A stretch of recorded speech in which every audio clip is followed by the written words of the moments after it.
there is a lot of a bit of an issue with the way that they set up for throw-ins. As you can see, the receiver of the throw-in does not have anyone to send the ball to, so this results in possession loss, because the person who initiated the throw-in wasn't free to receive the ball again.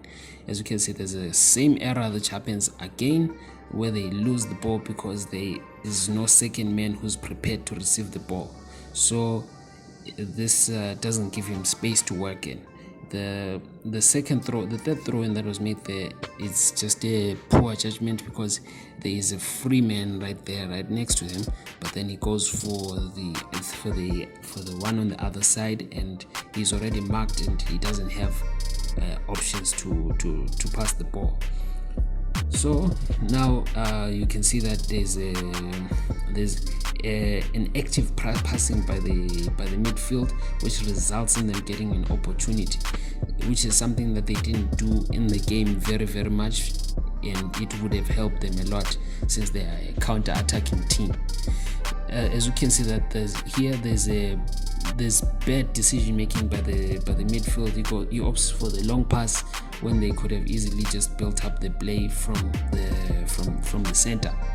And I think this is a trend with this team, where they are continuously trying to put these balls in behind the defense, but then they don't have a squad which is fast enough to do that. They don't have strikers which are creative enough to do something with the ball when they get it in those positions. So now we can see that in their build-up play, the midfielders, they are not in a position where they can receive the ball very well, and this is shown by their body language. There's too much space between the midfielders, allowing the attackers to attack that space and make it difficult for them to get an opportunity. So now, as you can see, they got an attacking opportunity, but then they didn't have enough options for going forward. So now you can see that there's a massive difference between the number of red shirts and the number of yellow shirts going forward. And I think that is an indication of where this team is in terms of their attacking capabilities.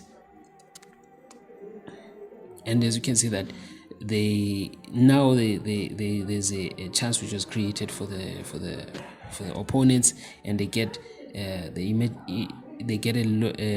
ball in a very good space, but then they are not able to convert and to complete their passes properly because of there's too much space between the midfielders.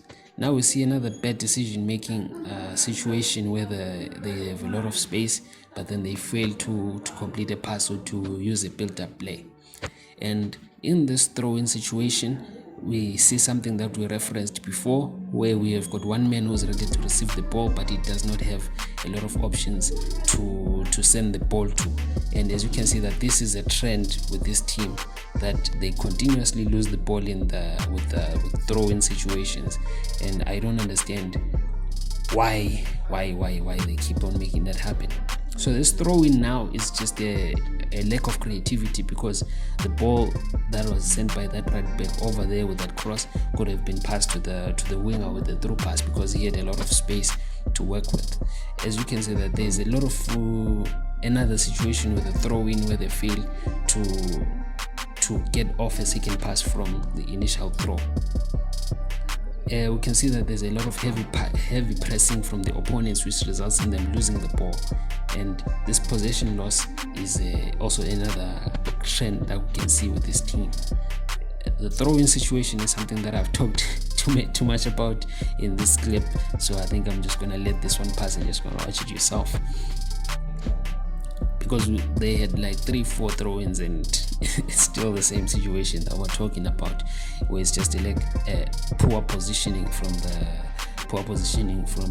the attackers and the midfielders, and there's not a good setup for the throw-ins and opening spaces for them to be able to receive the ball in a space that they can create something with it. So I think we've got one more clip here to review, and it's another throw-in play, but then you can see that what I am constantly referring to. It's the lack of space for the midfielders and the heavy pressing by Arenel that results in a panic decision from Mainline FC. So this is the clips that